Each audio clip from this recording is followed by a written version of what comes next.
ఏళ్ల పోరాటం ఫలితంగా ఎస్సీ ఎస్టీ వర్గీకరణ తీర్పు వచ్చిందని ఎంఆర్పీఎస్ ఏపీ రాష్ట్ర కో కన్వీనర్ మానకొండ శ్రీధర్ అన్నారు. సుప్రీంకోర్టు తీర్పును తక్షణమే అమలు అయ్యేలా కూటమి ప్రభుత్వం చర్యలు చేపట్టాలని కోరారు. సుప్రీంకోర్టు తీర్పుపై ఎంఆర్పీఎస్ నేతతో మా ప్రతినిధి Sambasivarao face to face. SC వర్గీకరణపై సుప్రీంకోర్టు చారిత్రాత్మకమైన తీర్పు ఇచ్చింది. సుప్రీంకోర్టు ఇచ్చిన తీర్పు నేపథ్యంలో ఆంధ్రప్రదేశ్లో ఎంఆర్పీఎస్ నేతలు సంబరాలు చేసుకుంటూ సంతోషం వ్యక్తం చేస్తున్నారు. సుప్రీంకోర్టు తీర్పుపై ఎలా ఉంటుందో సుప్రీంకోర్టు తీర్పుపై మాట్లాడడానికి మనతో పాటు ఎంఆర్పీఎస్ నేతలు ఉన్నారు. సార్ చెప్పండి, ఏంటి ఈరోజు ఇచ్చిన తీర్పును ఎలా చూస్తారు? మాదిగ రిజర్వేషన్ పోరాట సమితి యొక్క అంతిమ లక్ష్యం, ఏకైక లక్ష్యం ఎస్సీ వర్గీకరణ.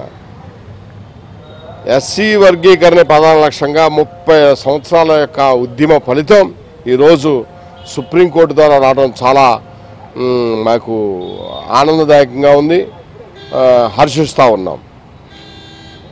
ఈరోజు రాష్ట్రాలకి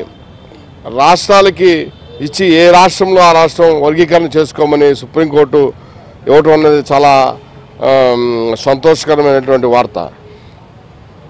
అన్ని రాష్ట్రాల్లో ఈ రాష్ట్రానికి, ఈ ఆంధ్ర రాష్ట్రంలో వర్గీకరణ గురించే కేవలం ఏర్పడినటువంటి మాదిగ రిజర్వేషన్ పోరాట సమితి మరి ఈరోజు ఇచ్చిన తీర్పును బట్టి ఈనాటి ఇప్పుడు ముఖ్యమంత్రి గతంలో నారా చంద్రబాబు నాయుడు గారు వర్గీకరణ చేయడం జరిగింది. అదే వర్గీకరణ మరి సుప్రీంకోర్టు 5 మ్యాన్ కమిటీ ద్వారా రద్దు చేయడం జరిగింది. ఆ 5 మ్యాన్ కమిటీ నుంచి ఇప్పుడు 7 మ్యాన్ కమిటీలో 6 జడ్జిలు అనుకూలంగా మాకు వర్గీకరణ న్యాయబద్ధమైందని చెప్పి న్యాయమైన తీర్పునిచ్చినటువంటి సుప్రీంకోర్టుకు ధన్యవాదాలు తెలియజేస్తూ ఉన్నాం. అదేవిధంగా ఈ రాష్ట్ర ముఖ్యమంత్రిని కూడా మరి ఆయన ఒక అడుగు ముందుకేసి జిల్లాల వారీగా చేస్తానని ఇంకా సంతోషం. మరి ఈ యొక్క ఉన్నత స్థానం రాష్ట్రాలకి అధికారాలు ఇచ్చింది.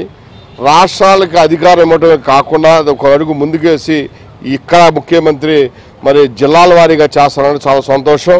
ఆ విధంగా మరి ఇప్పుడే మరి రేవంత్ రెడ్డి గారు అసెంబ్లీలో ప్రకటించడం జరిగింది.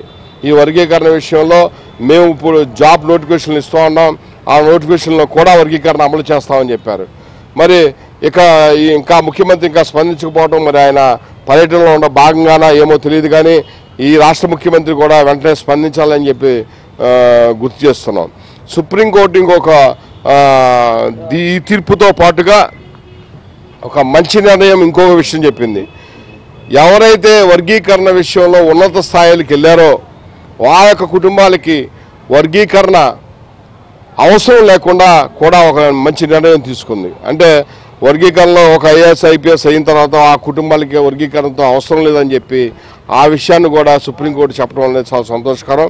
ఆ విధంగా అట్టడుగున ఉన్నటువంటి ప్రతి ఒక్కరికి కూడా ఈ వర్గీకరణ ఫలం మాదిగ కులాలతో పాటు ఉపకులాలందరికీ కూడా ఉపయోగపడుతుందని చెప్పి మేము తెలియజేస్తూ ఉన్నాం. ఈ విధంగా ఇలాంటి మంచి తీర్పు వచ్చినందుకు మేము చాలా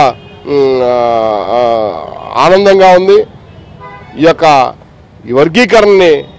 ఈ వర్గీకరణ పోరాటంలో అనేక మంది ప్రాణాలు వదిలినటువంటి మాదిగ వీరులకు అంకితం ఇస్తున్నామని చెప్పి తెలియజేస్తూ ఉన్నాం.